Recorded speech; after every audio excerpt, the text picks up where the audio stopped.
Welcome to The Good Side, a half hour of positive, feel-good stories that we hope will leave you inspired. They're told by a team of passionate journalists from local newsrooms all across the country. Every moment and every milestone means hope. This tiny warrior and others facing a similar battle have created a community, proving they're more powerful and positive when they all walk together. And a Marine gives back, truly transforming the lives of others who have served. And it starts with a smile. Plus, the powerful message behind these dance moves: the performing arts should be accessible to everyone. It's my mission, it's my passion, it's my destiny. At this dance studio, there is no judgment, and it's led by a pro who knows how dancing opens doors. The Good Side starts right now.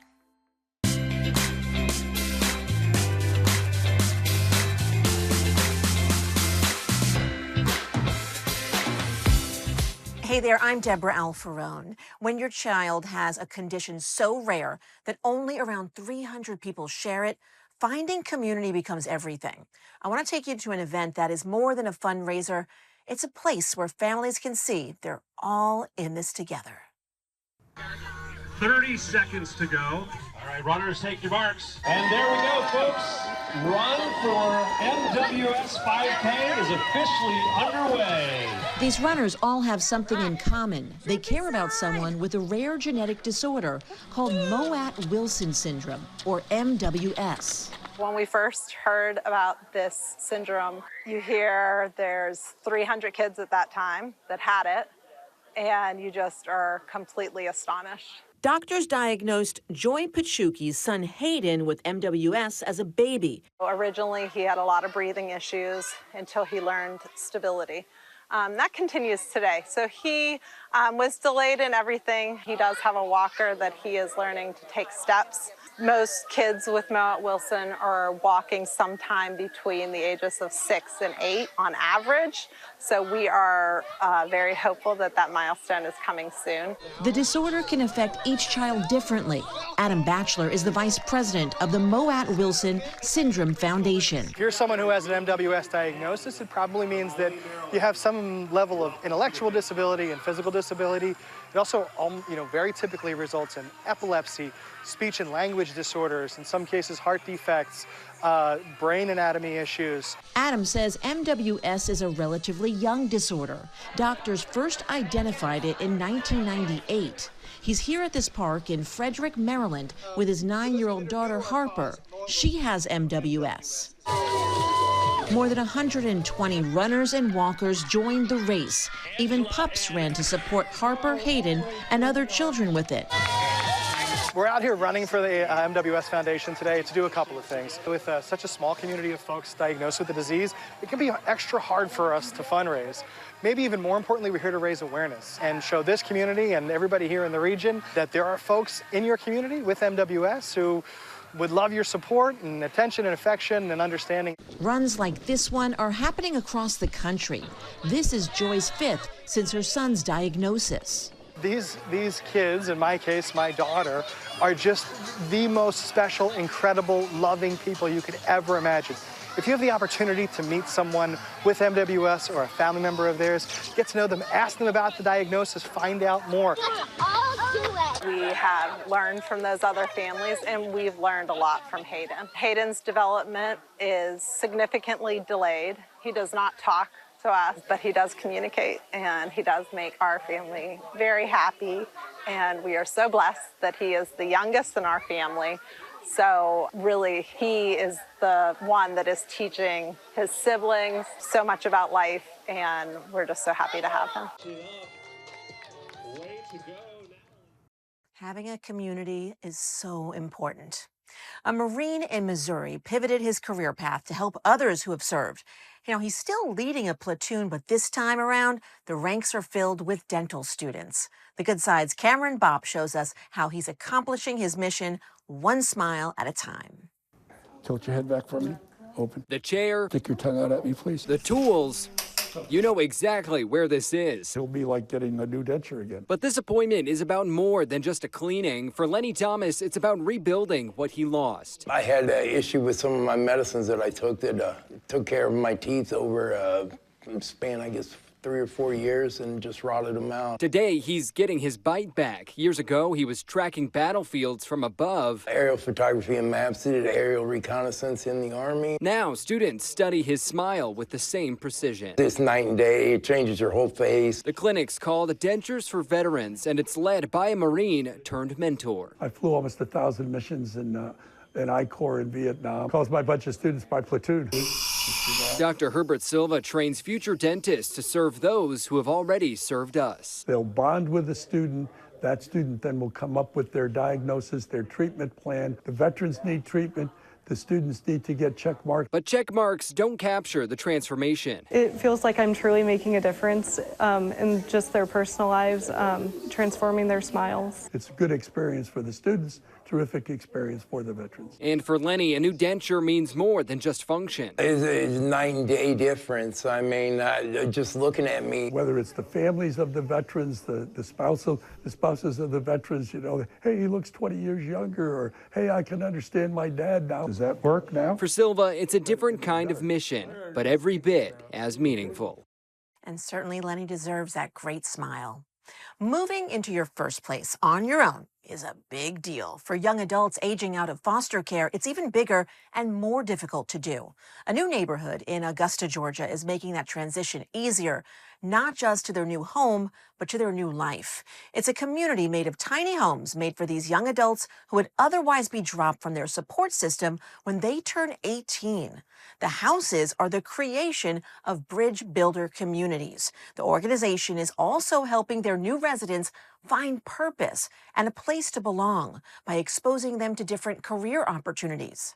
Now, during construction, people stop by to write messages of encouragement on the framework of the new houses. Isn't that nice?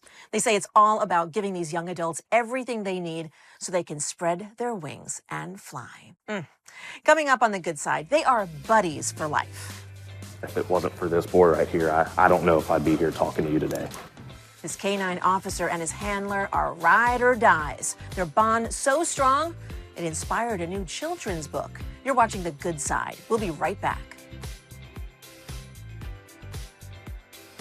Welcome back to The Good Side. This cheerleading team is absolutely squad goals. Their bond is tight. They're the only all-deaf cheer team in Minnesota. We actually rely heavily on visual cues and the drum, which cues us in. It tells us the rhythm of the cheer. I think with other teams that are hearing, they have chants and they cheer, but we're not going to do that. We're going to sign, or we'll move to the rhythm, like clap our hands, do the jive. As they hone their herkies, round-offs, and back handsprings, they're stretching their horizons. This year, the Minnesota State Academy for the Deaf entered its first ever hearing cheer competition. They were named the grand champions in their division, and their team captain, Maya, took home an award for her precise and powerful jumps. Now for some other show-stopping moves. A dance teacher in North Las Vegas has a resume that proves his passion, but his heart truly takes the spotlight off stage. As The Good Side's Talia Kirkland shows us, in his studio, everyone is welcome on the dance floor. I was a boy that kids bullied me. I was locked in the bathroom. I was called different names. 5, 6, 7, let's go, Tyrell Rolls says he knew by the age of 8 that he wanted to be a dancer. And by 17, the Florida native had left home to pursue his dreams. I did Miami City Ballet, The Lion King. I did Cirque du Soleil as a principal as well. Missy Elliott, Mariah Carey. Performing across the country, Roll was at the height of his career when he decided to take on his biggest project yet, opening a nonprofit dance studio in North Las Vegas where students, regardless of their finances, could train.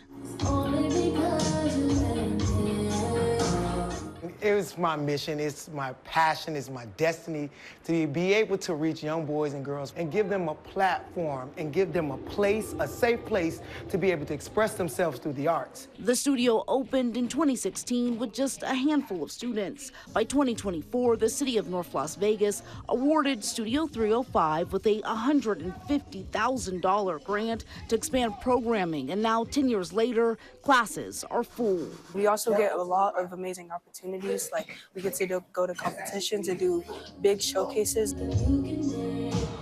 Students are traveling to compete and learning from professional choreographers. I really love being here, because especially meeting new people. 15-year-old Emmanuel has been dancing at the studio for a little more than a year and told us he has grown as a dancer, but more importantly, as a person. I do have this dream of me dancing on Broadway and then maybe transitioning to a ballet company and then maybe opening my own studio. Roll says he has created the space he always wanted, and now watching his students thrive is his biggest accomplishment. I'm going to keep being their #1 fans because I see the light shine. We need more men like him. It is pretty great when your childhood dream ends up being your career. And that's exactly the case for a police canine handler in Lawrenceville, Georgia. He and his partner work so well together. They're the stars of a new book. The Good Side's Joshua Skinner introduces us.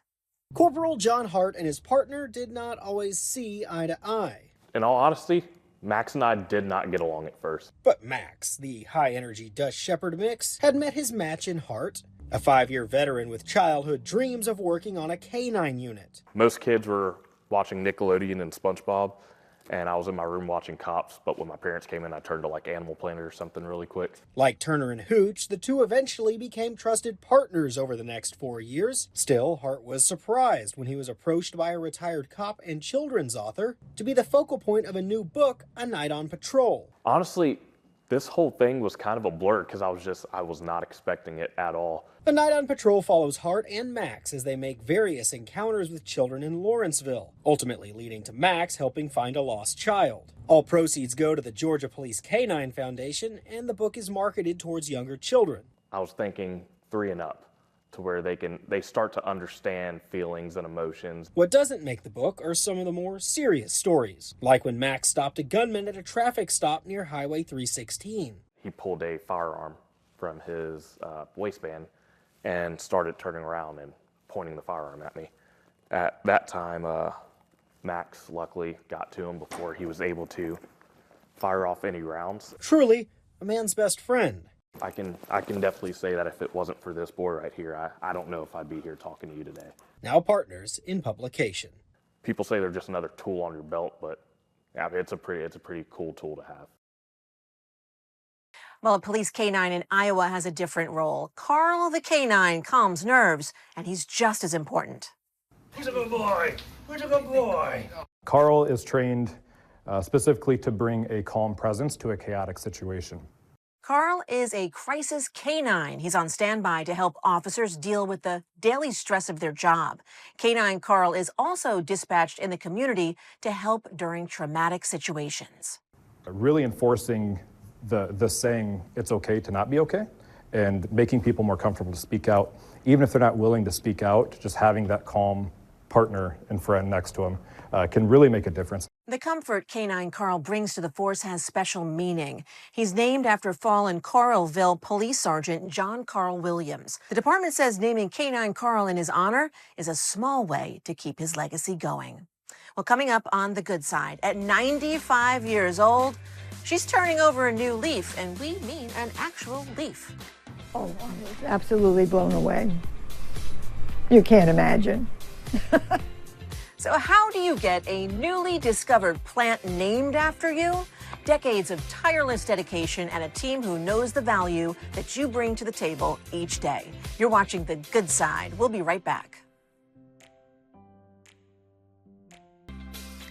Welcome back to The Good Side. Sometimes you have to think outside the box to find a solution. In this next story, though, it's not outside a box, it's inside a tunnel under a road in Vermont. What you're looking at is the end result of years of research by the University of Vermont aimed to protect amphibians. Rare and endangered creatures were getting crushed by cars as they tried to cross into their habitat, so the tunnel was built to protect them. We really can build roads that work for both wildlife and people. It makes me feel good, and it makes me feel hopeful that we can incorporate these sorts of projects going forward. This tunnel doesn't just benefit the salamanders and frogs. Amphibians are vital to the environment. They act as barometers for the overall health of an ecosystem. Also in Vermont, a woman who's seen 95 birthdays. And in her most recent, she got a gift she says blew her away. The Good Side's Joe Carroll is in Burlington, Vermont with the story behind this spectacular present. Dried plants. At the University of Vermont, 95-year-old Hilda White plants herself down to a unique job. Well, we have lots of green. For 28 years, she's been volunteering at the Pringle Herbarium. Some of the plants are beautiful. It's kind of a library for plants. I can't draw, but this is my artistic outlet. She mounts species from all over the world, I mounted that, but I did not collect it. preserving them for future generations to see and research. If I mount the plants will be around for hundreds of years, barring any unforeseen accidents or anything. In 2017, the plant collection almost went up in flames. Wow. You can't imagine what that felt like. Wes Testo, now the director of the collection, was in South America doing research. And all I could see was from an email in Colombia, the roof on fire. I thought my whole PhD was going to go up in flames along with the rest of the collection here. Thankfully, much of the collection was saved. The damage that we got from the fire for the collection was only water damage. Hilda, staff, and other volunteers restored and remounted the damaged plants. The collection is now at the Jeffords Building. This spring, all of the artifacts will be in one location for easy access. So there will be 400,000 plant specimens in this one room. Hilda mounted a huge amount of the specimens that you see here. For that reason, Hilda received a surprise of a lifetime for her 95th birthday. Nobody else gets a birthday present like that. It looks like my mount. Yeah, good. A Christmas fern that Wes discovered in Colombia in 2023. And I was walking through a forest there, saw this just spectacular fern. I knew immediately that it was something I hadn't seen before. We were going to name it after you, Hilda. Oh. So it's going to be Polisticum Hildae. Oh my gosh. Oh my gosh. The never-before documented plant discovered by Wes will forever be called Polisticum Hildae. Oh, I was absolutely blown away. You can't imagine. I cried all afternoon. Her contributions here are absolutely essential to the research that we do here. And I have to make sure I get it mounted the right side up. Hilda's prepared 50,000 specimens, with more to come. Oh, no. I'll be here as long as I can. What are you going to get him for his birthday? A relationship seated in a common goal. He just got good wishes. Now that's a unique gift. All right, what's one way to convince kids to put down their phones and tablets and go outside? One school has found success with the help of two wheels. They're looking forward to that one thing part of their day, but then we're able to connect how the science and technology and mathematics that they're seeing in class applies to the things that they're passionate about. Gila Vista Junior High in Yuma, Arizona has an after-school program that teaches students how to ride a mountain bike. It weaves in math and science lessons covering topics like gear ratios and speed. But most of all, kids just enjoy the ride. Gets them into mountain biking and building their confidence, their physical fitness, and then those life skills they need through socialization and, most importantly, getting them off the iPad. The program was kickstarted with a donation from Wheel Fun, a nonprofit that gives bikes to kids in underserved communities. Well, next on the good side, they chop, prep, and present their dishes with incredible skill. There's a key ingredient that goes into every meal they create. You won't find it stocked in the kitchen, but you will see it in the smiles of everyone they serve. You're watching The Good Side. We'll be right back. Welcome back to The Good Side. All right, question. What's the most memorable meal you've ever had? Was it something at a fancy restaurant or some homemade comfort food? Whatever it was, I bet a lot of heart went into it. Our Lauren Korn introduces us to some chefs in South Carolina, making sure everyone experiences the true flavor of kindness. Slicing and dicing. Quality control, sir. It's just the opening act to a menu of goodness. I think we're good on the charcuterie. For Gringo Ninja owner Chef Ricky Lang and business partner Chef Ben Chong. We pretty much do every type of cuisine. From American to Korean barbecue, their skills are unmatched. and so are their hearts. And it's just us giving back to the community through food. The former engineer traded blueprints for burners, rolling out personal chef service Gringo Ninja in 2021, along with cooking classes and kids' cooking camps. Yeah! Then adding Taste for Change in 2024, a nonprofit that spreads hope through free meals. I remember a time where I could barely put food on my table. So like to be able to put food on someone else's too, because you know that's a big part of what we do is just people that are just going through tough times. It's very rewarding and it's very humbling that we're able to do that. Like I want to be more than just like kind of the, you know, here's a casserole, sorry something happened to you kind of thing. Over the top. Chef Ben brings his sushi skills and hibachi flair to life, joining Chef Ricky to create meaningful dishes for those who need it most. We went and cooked for a breast cancer survivor at her home. And we just felt like just so great about it, and it was just, you know, all the feelings were there, and I was like, let's do it again for someone else. That idea snowballing into a major event at Callie Baker's last year, a spread fit for a queen, serving about 100 breast cancer survivors. It was incredible. The Top Chef service doesn't stop there, as they care beyond the kitchen. And I was actually just delivering groceries like via Instacart or like Walmart delivery to people's homes who needed it. Donations, their annual Diamond Gala fundraiser, and their cooking classes help fuel their acts of kindness, including covering cooking camps for some kids, making sure every child has a taste of the kitchen. Just by attending one of our classes, you are unknowingly helping someone. But even doing the events has renewed my faith in people. I mean, I love the cooking part and like the food aspect of it all, but just the way that our service makes people feel, I think that's the most rewarding. You know what they say, food is love. Well, that's it for us. I hope you smiled this half hour. The Good Side, real stories that inspire, uplift, and remind us that even in the tough times, there's always another side, and that's the good side. We'll see you back here next week. Have a great day.